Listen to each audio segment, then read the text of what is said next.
On today's episode, we will discuss the Lakers' remaining 8 games of the schedule and why is Luka not getting enough consideration for MVP. Here we go.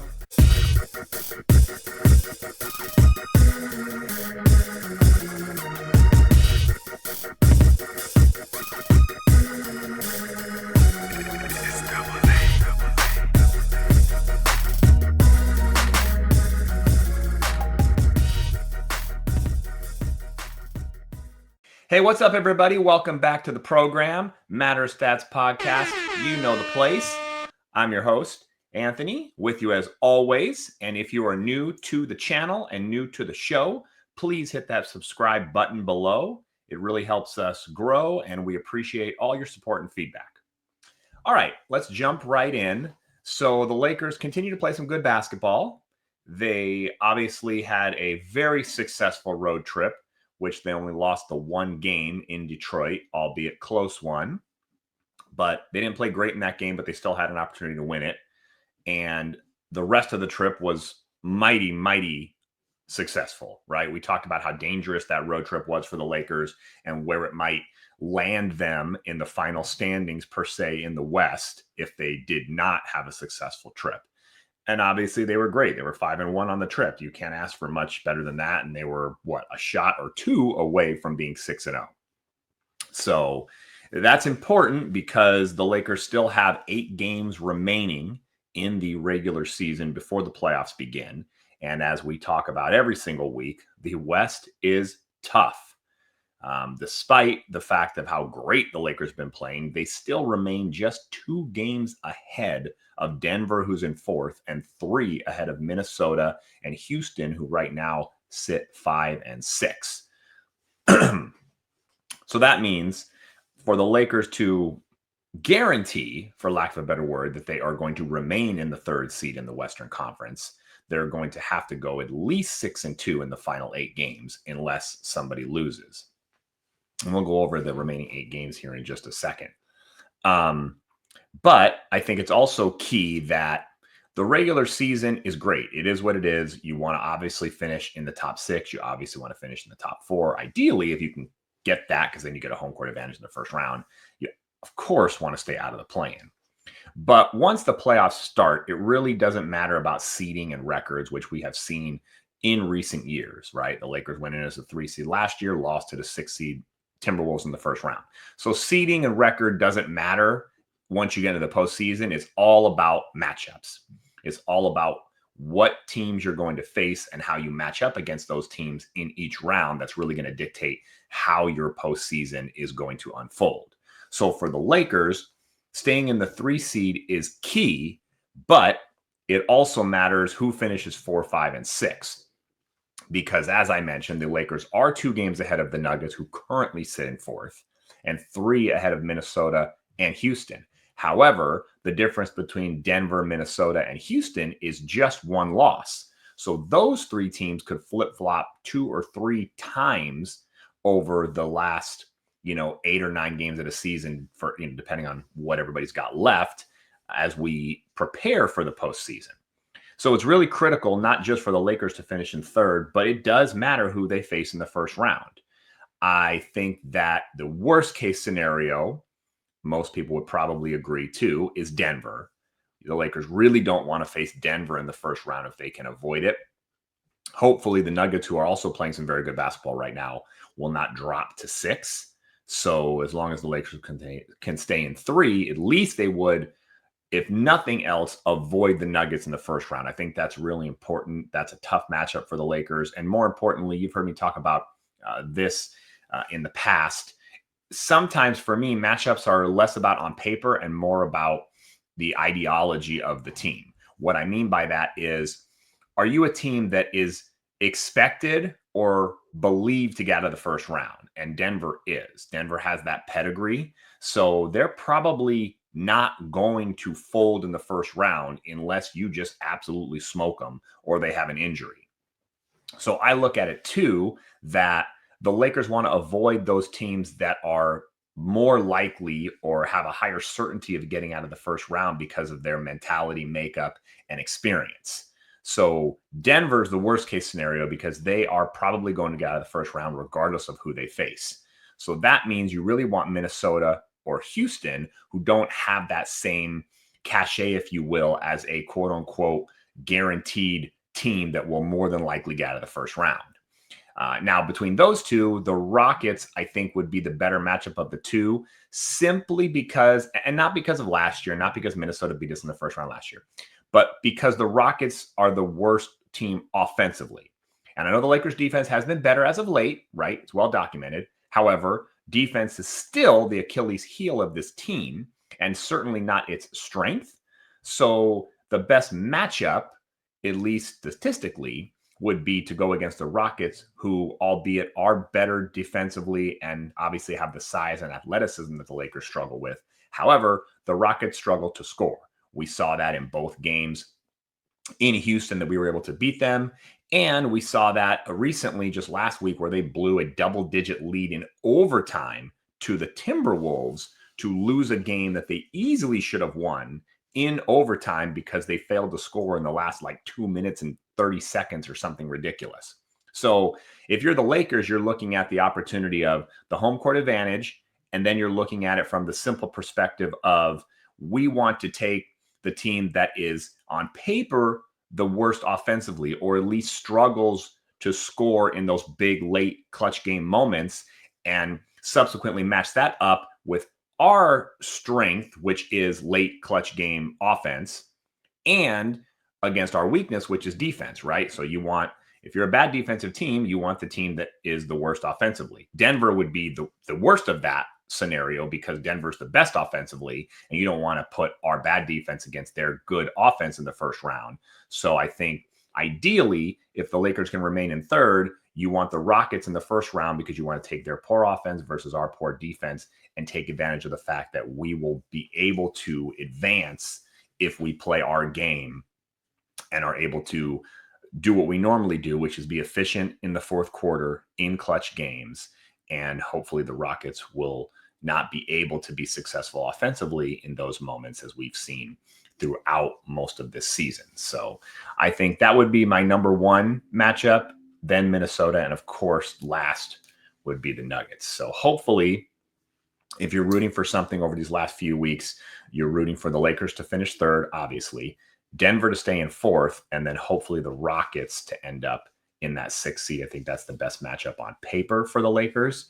I don't think Minnesota's as good as they were last year, so I don't worry about their matchup as much as I did last year. Last year, that was a really bad matchup for the Lakers offensively and athletically and size-wise, but this Laker team is a little bit better. They actually have the opportunity to finish with more wins than last year, albeit still in the third seed, but they are a little bit better, right? This is a better version of Luka. This, in some ways, right, is a better version of LeBron.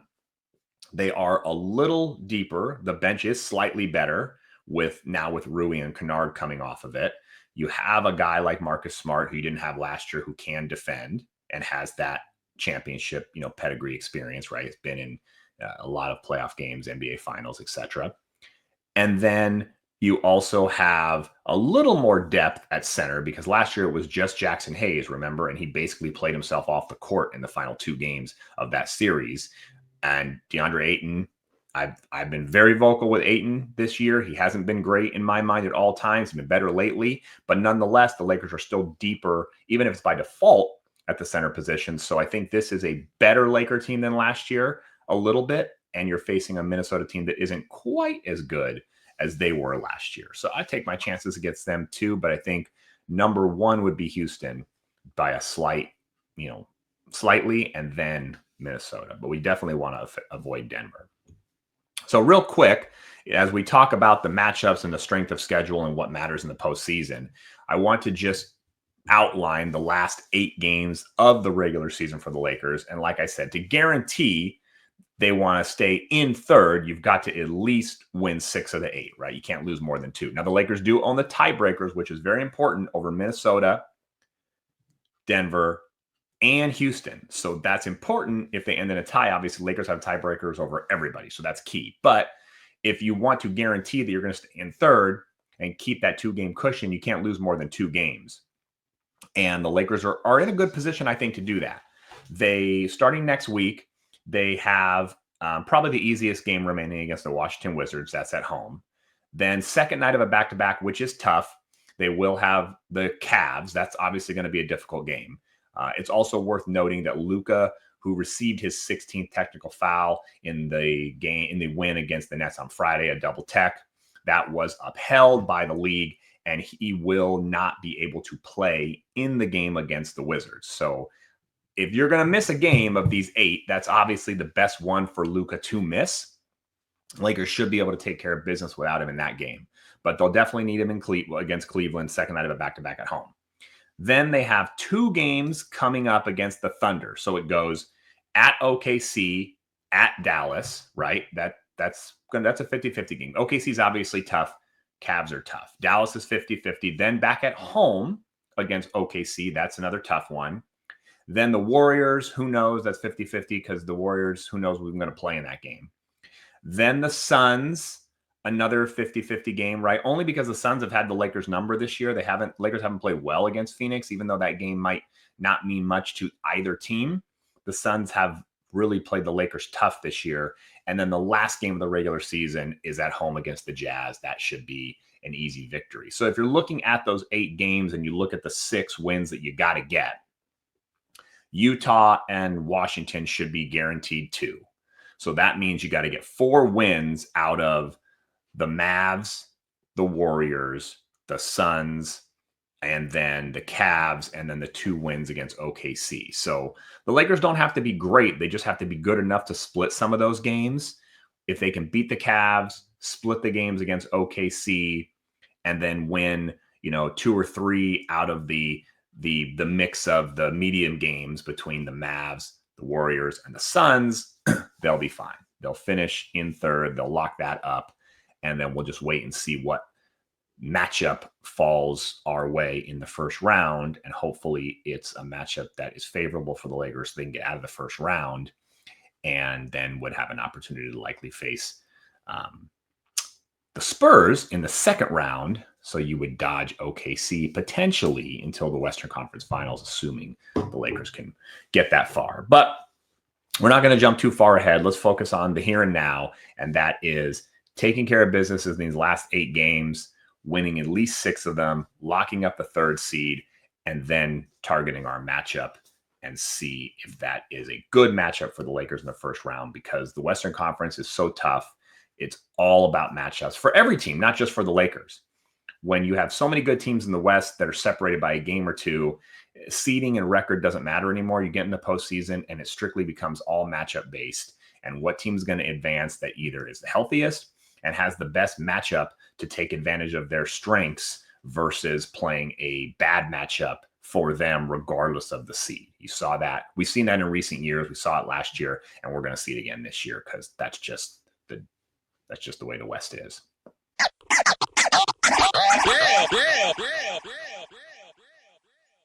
Before we get out of here, we did want to chat a little bit about the MVP race. Obviously, we talked about how great the Lakers have been and how great, in particular, Luka has been over this stretch of improvement for the Lakers. We put a post out the other day, too, that mentioned where kind of Luka sits as he's kind of 4th in that MVP ranking. And we talked about how dynamic he's been for the Lakers, not just offensively with points, but leading by example. The defense has improved, but he's doing everything: assists, rebounds, steals. He had a 10-game stretch prior to that game against the Nets, where he also scored 41 points, of course, where he was averaging over 37 points a game, shooting over 47% from the field, giving you 8 rebounds a game and almost 8 assists per game.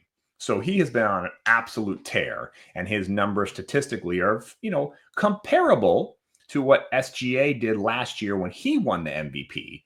So there's a little argument there that Luka's doing statistically almost what SGA did last year when he won the MVP. Now, obviously, there's some differences. The Thunder had the best record in the league last year. They have the best record in the West again this year, and SGA is still good. A lot of the talk this year is between SGA and Wemby. They have the 2 best records in the West. They're the 1 and 2 seed. They battle each other. Wemby and the Spurs have gotten the best of the Thunder actually this season.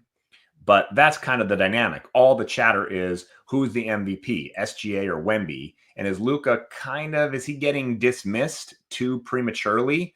Everybody's talking about, is it Wemby? Is it SGA? Is it Wemby? Is it SGA? And Luka, who is on par with those guys statistically and has elevated the Lakers all the way to the 3rd seed and playing great basketball, he's seemingly kind of left out of that conversation of which one of those two is going to win the MVP, not which one of the 3 is going to win the MVP. And it just begs the question, well, why is he left out of that debate? Why is he not considered part of that race, really considered part of that race as a 3-man race instead of a 2-man race? And then there's Luka kind of off to the side. It could be that the technicals, the lack of defense. Obviously, the Lakers sit in 3rd. The Lakers haven't done great against OKC or San Antonio this year, right? They've lost more times than they've won. I think all of that factors into it. I think SGA as a former MVP, right? He won it last year. Of course, that factors into it. We saw that a lot with Jokic when he won multiple MVPs. But I think it comes down to a lot of people just believe that the Thunder and the Spurs are the 2 favorites probably to win the whole thing. And I don't think the Lakers are considered a favorite. I don't think the Lakers are considered even a secondary favorite. I think once you talk about OKC and San Antonio, then you also talk about Boston, Detroit, and then you kind of get into, then there's the Lakers and the Knicks and that kind of mix and the Nuggets. And so I think the Lakers are in that 2nd tier. And I think that really plays a big factor in the ideology of what wraps up an MVP. It's not just the numbers. I think they hold a lot into not just the record, but where they feel the strength of that team is as far as can they really win an NBA championship this year. And fair or unfair, I think that kind of factors into it subconsciously. And that might be why Luka doesn't get in that elite conversation of, well, it's got to be one of these 3 versus it's just got to be one of those 2. And then there's Luka and some of the others. But nonetheless, I mean, LeBron had a stretch of that in his career where he could have literally won the MVP every single year, but you just can't win it every year. And you kind of get to that level where you're so good that people just assume or overlook you in that sense because you're just, he's so great. Like, who cares? Let's give it to somebody else. Like Coach of the Year, right? Phil Jackson hardly ever won Coach of the Year. He could have won it every year, but it's always like, let's give it to this guy because look what he did with this mediocre team. You got him in the playoffs and they were projected to win 10 games. So I think that happens sometimes too. But at the end of the day, it really doesn't matter. It actually doesn't matter to me. I don't care. All I care about is getting into the postseason and having the opportunity to get and win a championship. That's all that really matters. I'm sure that's really all that matters to Luka and the Lakers as a whole. So we'll see. It's a nice award. It's a nice accomplishment. But at the end of the day, who cares?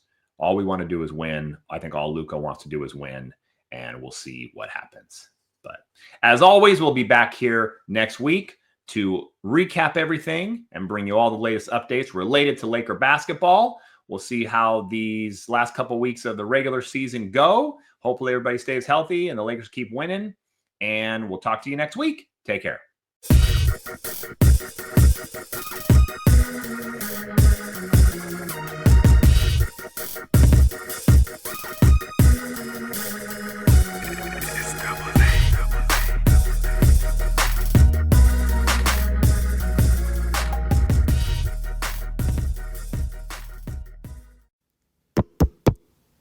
Out of Stats Podcast.